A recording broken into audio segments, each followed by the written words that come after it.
Okay, I just got finished doing the Ex Machina review, and the little battery symbol on the camera is actually way below half. It's like I only got like 25% power left, so that's like what, 15 minutes of recording.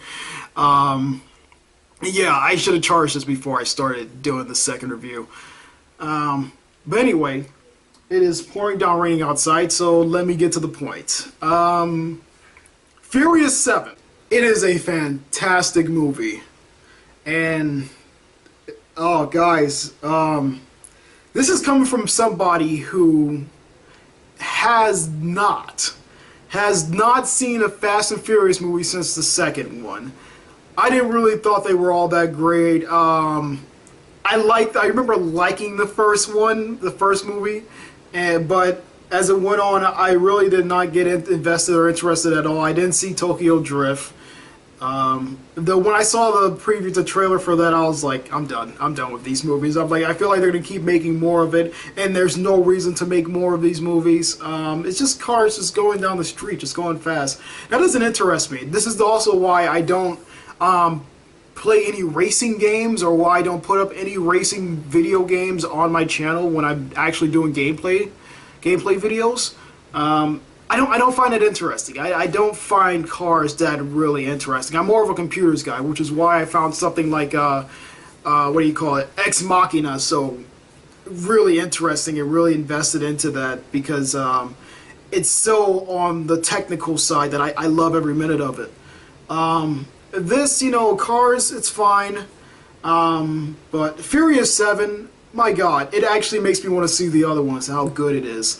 There is definitely of course, it's a series of movies, so they're going to make references to the old movies, and I have no idea how some of these characters came to meet, or why is Dwayne Johnson in it. I have no idea. I guess they're friends with the cops now. When did that happen? Second movie, people. I haven't seen a Fast and Furious movie since the second movie. When the first one came out, 1999, 2000, early 2000s or something like that. And it's 2015 and these movies are still going. And it's kind of like the X-Men movies, where I'm like, I wish they would stop. But at the same time, the last one, just like X-Men Days of Future Past, was so good. It's like, if they kept going, if they make another one, I'll be on board with them now. But if they do make another one, I'm possibly not going to see it. I actually saw this because this was Paul Walker's last performance in these movies, due to his tragic event, which his life was taken. May he rest in peace. And very nice tribute from Vin Diesel at the end, man. They did a very nice tribute to him after the movie was over, and he's in this movie a lot. It's like when because Philip Seymour Hoffman also passed away in 2014, and may he rest in peace too. For the Hunger Games, remember when he was in that, pretty much that entire movie? He got a lot of screen time. Paul Walker does in this. He gets a lot of screen time in this. This is more, it's centered on more of Vin Diesel, and they possibly had to do that because, Paul passed away, but at the same time, he's literally in this movie at least about 80% of the time, while Vin Diesel's probably in it about 90% of the time. And, okay, everything in this movie is so over the top. And I always thought these movies were over the top, even though the first one kind of was like based a little bit in reality, but it was still some crazy stunts and a lot of action going on. This one ups the ante. I do not know what the other four movies have done. Furious 5, 6, 4, 3, I have no idea. This is me coming in after, like, oh my God. How young was I when I first saw the second one? It's like, or the first one.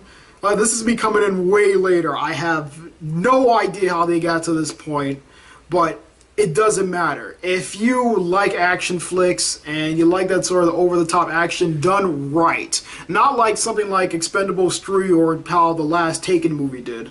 This is an action film done right, and when it's done right, it is so freaking enjoyable that this is actually Another one of the great films of 2015. This is going on my top 10 list, people. This has to be. Same thing with Ex Machina. This is going on my top 10 list. So this is kind of picking up from where the last one left off of. Jason Statham is sort of like a hitman assassin in this movie.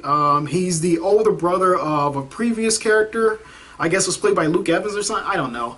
I didn't see Fast and Furious 6, so I have no idea. So anyway, Jason Statham is the brother of this character that I guess Vin Diesel and his crew crippled at one point. And so the guy's laying up in the hospital, and it starts off with Jason Statham talking to him, and he's like, "I'm going to avenge you, my brother." So he goes through the hospital, and it's just like thousands of bodies all over the place and explosions. And crumble building, and besides leaving alive, you know, doctors and nurses, like every bodyguard that guy ever had is in there. There's this one part where one of the guards wakes up because he didn't fully kill him, and he just takes a grenade. He's just like, "Hold this for a minute." He pushes him down, and the guy explodes, and they're like, "Grenade!" It's fantastic. From there, the movie just gets absolutely crazy with sort of like, I swear, Jason Statham is like in a whole different movie. He's doing Transporter, and somehow it ended up in a Fast and Furious film. And it works so well. I never thought a movie that's just about cars just going down a freaking street would be so interesting. And they seem to deteriorate from that. It's more on a secret agent type level now, and it works so well to its advantage. Everybody works for me. Vin Diesel, Michelle Rodriguez, of course, Paul Walker, Dwayne Johnson, who's in it for like the beginning and the end, and his part at the end when he gets out the hospital, it's freaking hilarious. Everything works. Ludacris is awesome. The only person I kind of was annoyed with was Tyrese. His jokes was really corny. They didn't make me laugh. They didn't entertain me at all. Kind of every time he was on screen, I found him very annoying, which is funny because in every other movie, even in the old Fast and Furious movies, even in the second one, which I think he was introduced in, I didn't find him annoying. This one I did. He was really annoying. And I was just like, oh god, can we go back to the action, please? But yeah, it's pretty funny when there was other jokes going on. Even Kurt Russell on this thing is so freaking cool, man. Kurt Russell, it's great seeing him again. I haven't seen him in something for a long time. He's like a Harrison Ford to me. He's just, when he comes up on screen, I'm just like, Kurt Russell, great. Yeah, Tyrese jokes can get a little stale, a little dry there. He's very annoying in this film, at least to me. But everyone else works, and everyone else can be funny.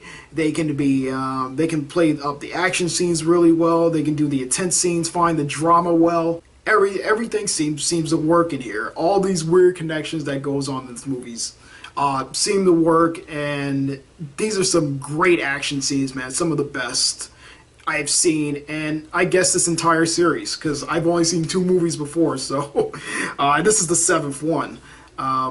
Best action scenes, man. Really good action scenes, and that's what you need from an action film. I want something that can entertain me, and that can keep me invested. Unlike The Expendables or something like Taken 3, but this works. This works here. And I don't want to say anything more because I know a lot of people seen like a series of movies. So, yeah, if you want to see the 7th one, go ahead. It's fantastic. I recommend going to the movies to see it. If you're new to the franchise, you're just coming in and you've never seen any of the other movies, don't worry. This movie does make references to the old ones, but it works on itself alone. And that's what makes it great, is that I can come into this movie after them just saying, after not knowing the rest of them, and can fully understand what's going on and be invested. And that's a sign of a good action flick, and especially a good movie within a series. I'm able to catch up the stuff. You know, I wish Assassin's Creed games was like this, to where if you come in the last one, they can, you know, kind of fill you in. I guess Assassin's Creed 3 did fine on that. They at least attempt to do so, but anyway. That's on the video game side. On the movie side, it works well. And I say take a look at this if you get a chance. Oh, alright guys, that's it. I'd like to thank you for watching this video, for clicking on it. I had a lot of fun watching this movie. We're going to have more reviews for you guys soon. So until then, I'd like you all to take care. Have a nice day.